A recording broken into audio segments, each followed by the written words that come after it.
புயலாகவே நீடிக்கும் எனவும் வானிலை மையம் இந்த முக்கிய அறிவிப்பை வெளியிட்டிருக்கிறது.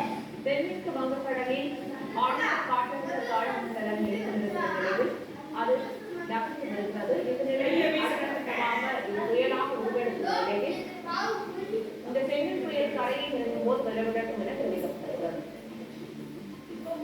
கூடுதல் விவரங்களை இணைப்பில் காத்திருக்கும் செய்தியாளர் மாணிக்கம் வழங்க கேட்கலாம்.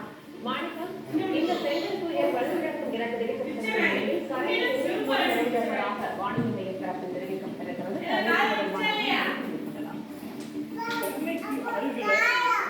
வரக்கூடும் எனவும் அது சென்னைக்கு அருகே வந்ததுக்கு பிறகு வலு குறைந்து கரை நோக்கி வாய்ப்பு சொல்லப்பட்டிருக்கிறது.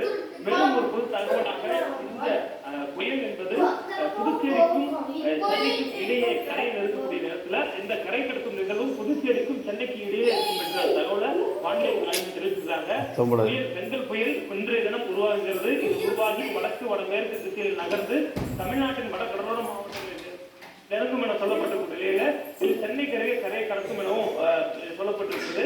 இது புயல் நிலையிலிருந்து வலுவிழந்து ஆழ்ந்த காற்றழுத்த தாழ்வு மண்டலமாக வலுக்குறையும் சொல்லப்பட்டிருக்கு.